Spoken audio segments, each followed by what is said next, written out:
Hello and welcome back, folks. I'm Darnoc, bringing you game number 2 of this best of 5 series. The map is going to be Daybreak. In the upper right-hand corner, we have the red Zerg player, Acer Nerchio, and his opponent, of course, the blue Terran, victor of the previous game.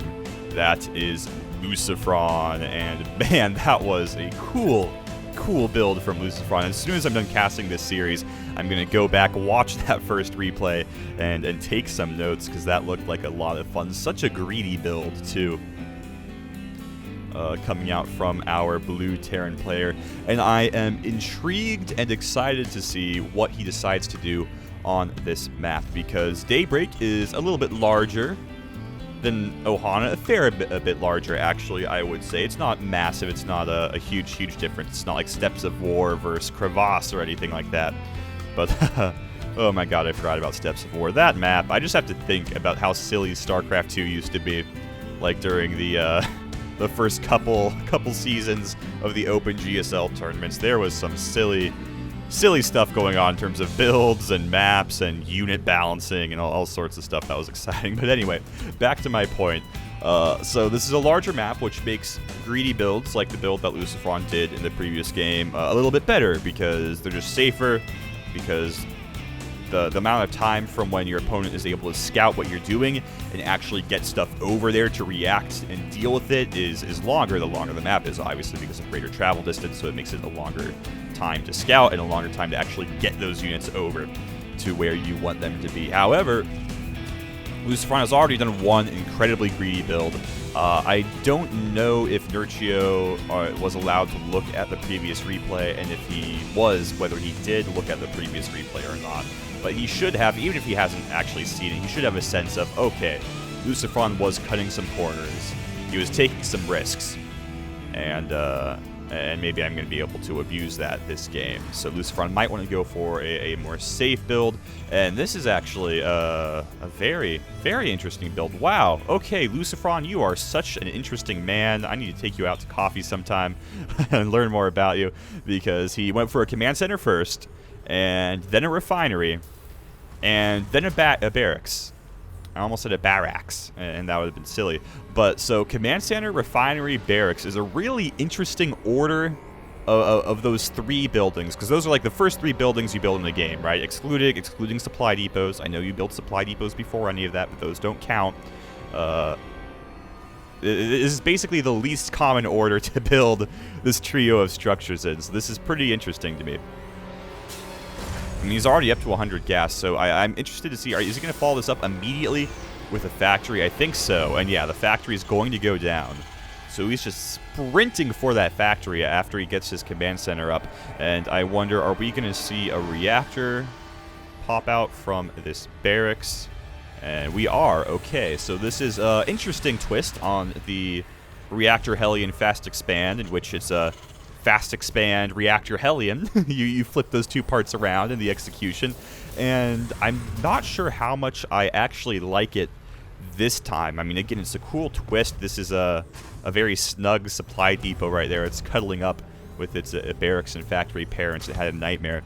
But Reactor Hellion builds, especially conservative Reactor Hellion builds like this. Oh my. Are you going to build a tech lab, Mr. Barracks? Because if you do, I'm much more into this build than I am. And yeah, this Barracks is going to build a tech lab. Okay, so he's going for a fast expand into the Reactored Hellion Banshee high harass style that we see a lot these days. That's pretty cool, because it's going to come at a slightly weird time. Nerchio might not necessarily see it coming, because it will be a little bit later than usual, and on top of that, Lucifron has just gotten his natural base up just that much quicker, so he'll be able to, of course, be making more money faster than he normally would be able to with this particular build. So pretty cool. We see the first 2 Hellions are getting reactored out right now. The starport's going to land, and immediately, ooh, it's even going cloak first, so this is going to be a very aggressive, very angry push coming out from Lucifron. In the meantime, Nerchio has done what most Zerg players like to do on this map, which is take a very fast third. The question, though, is how well will he be able to hang on to it after the stuff hits the fan, those Hellions and Banshees really start trying to harass. And the longer this is going on, the more worried about Nerchio I am becoming, because there is no layer out yet. So that means no overseers. And he has not yet produced an evolution chamber either. Okay, he does have the evolution chamber on the way right now. I don't think he actually saw anything that triggered that. I think he just saw the Hellions and said, you know what, this isn't an uncommon thing for these guys to be accompanied by Banshees, which are sometimes cloaked. So let's get some insurance out on the field right here, and that's going to be good for Nerchio. I was worried he wasn't going to get that, and he would just die to those cloaked Banshees, but he is getting those out, so that's going to be nice. Now, Lucifron being very, very annoying with his sextuplet of Hellions, trying to deal as much damage to this hatchery as they can. They've already taken it down to about 50% health, which is not a common sight to see from Hellions, but Nerchio just hasn't really been able to get anything over here to be able to deal with these. And now here comes the Cloaked Banshee. No Spore Crawlers in the area. There is one on the way. I don't know where it is. I wasn't able to find it in my little examination, but I don't know where it is. So no Spore Crawler in the area to be able to do anything. 2 queens have fallen already. This 3rd queen is going to go down to the Banshee as well. And that already is a good position for Lucifron to be in. Even if he doesn't get any other kills at all, he's brought Nerchio down to a single queen, which is a bad place to be as a Zerg player. You really want to have as much of that larva production as you possibly can, and only having 1 queen to larva inject obviously is not the best thing in the world. Now the Banshee has run out of energy. Unfortunately, the Spore Crawler arriving a little bit later than it would have been incredibly useful. And another Banshee arrives though, so that Spore Crawler will at the very least be able to cloak, or uncloak rather, that guy, so that's good. And once again, we're going to see Lucifron go up to just a 3rd command center this time. Only 1 command center on the way, but once again, he is going to appear as if he's going mech, as he is producing those double armories. Now, he hasn't gotten any factories yet, so he's going to be going really, really hard into the upgrades this game. He wants to get his upgrades ticking early and often, which is a nice little change up to his build. And this is something I love to see players see, is when they to see players do rather, is when they have a successful game and they say, you know what, I had a good game with that build, I'm going to do that same basic framework, that same basic structure of play again. However, I'm going to change things up here and there so the opponent still has new stuff to react to, instead of just saying, oh, okay, this is exactly what I faced in game 1.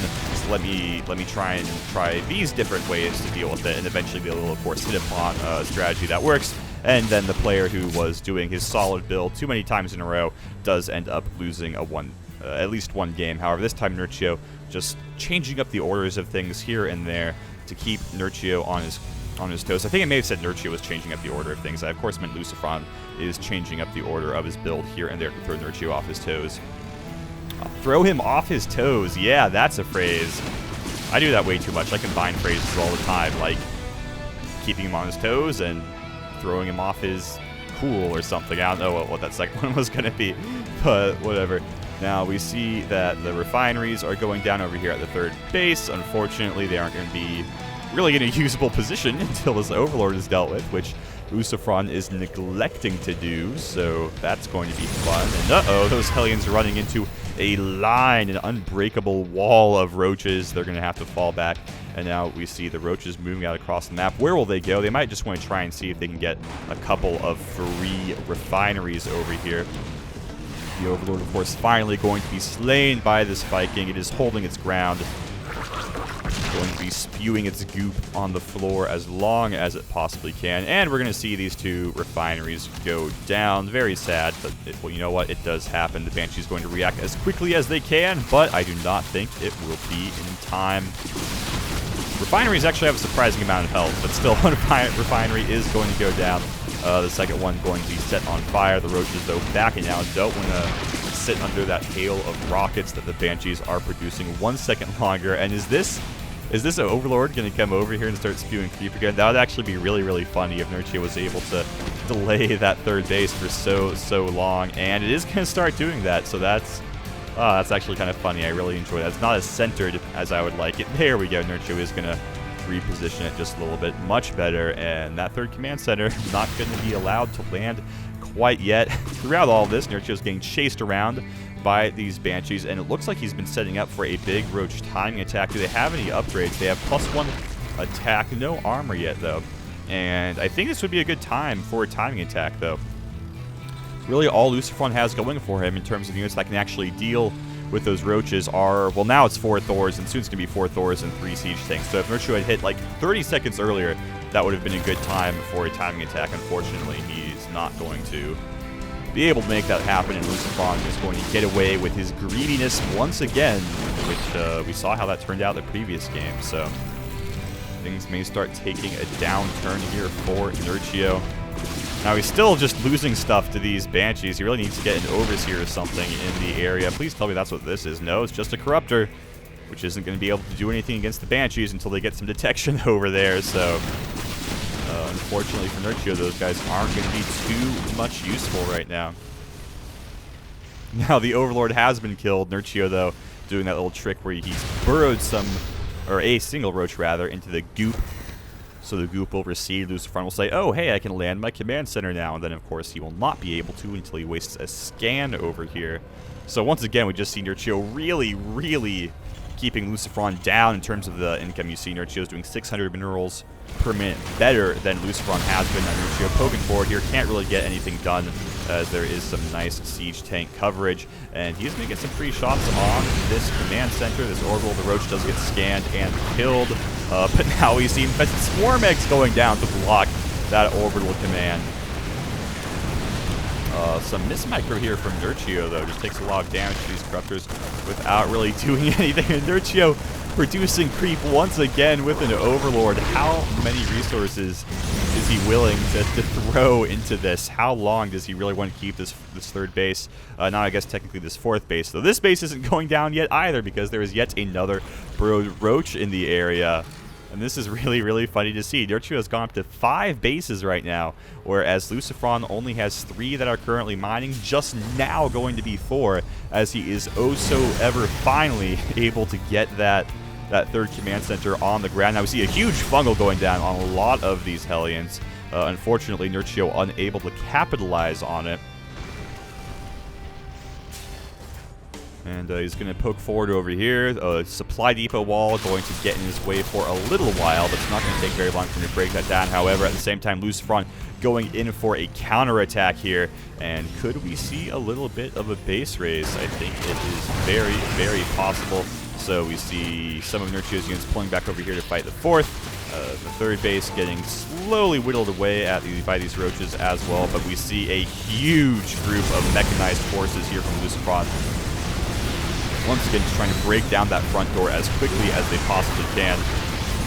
Some nice infested terrain dropping down over here. Going to be able to get some free damage off on these siege tanks. There's only able to take down 1, though. And if we take a look at the army supply, we're going to see Nerchio's army supply isn't that much higher than Lucifron's. Yes, he has a pretty good advantage, but will it be enough? I think he might, as long as... The problem is these Corruptors are a lot of supply that aren't really doing very much here. I like how he's leading with the Infestors. He's going to need to try and soak up as much of the siege tank damage as he can before he goes in with the rest of his army. And here it comes. Scans going down. Both Infestors going to survive for a little bit. Will these Zerg units be able to focus down the Thors, though? 2 Thors going down, and I think Thors 3 and 4 are going to fall as well. And once again, both players losing a lot of units to each other. But this time, I think we're going to see Nerchio get the better end of the trade, as he is now 30 supply up on his opponent. He lost a lot of drones right there. 63 workers killed here by Lucifron. Both players actually at almost exactly equal worker counts. However, keep in mind, Nerchio is still going to be on 5 bases where he can saturate very well and mine, whereas the natural is incredibly oversaturated from Lucifron, as is the main. So if we take a look at that income tab, we're going to see both players making absolutely nothing, but Nerchio making a little bit more than Nerchio. Or Nerchio going to be making a little bit more than Lucifron, regardless.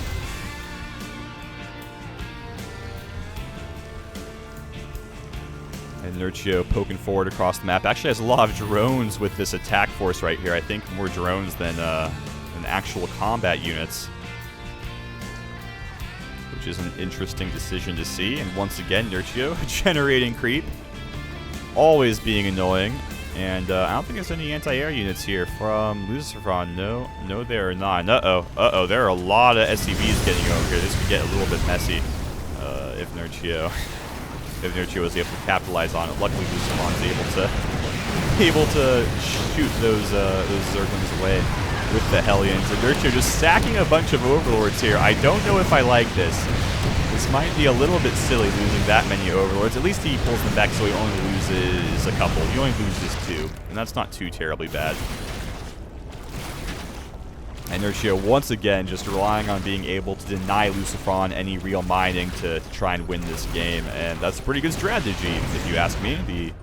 The ability to make money while your opponent is not able to make money is usually a pretty sweet deal. Now, I don't know what this Viking is doing, but it's not going to be doing it for much longer. There it goes, getting taken down. We see a large group of Hellions over here from Lucifron. They are going to get caught by a couple of roaches, so Nerchio's going to know this is coming in. Oh my god, that's a lot of Zerg units. Lucifron GG's immediately upon seeing that swarm of basically every Zerg unit that can go on the ground. And he's going to back off this game. So the series, ladies and gentlemen, is starting to heat a little bit up. Things are tied 1-1.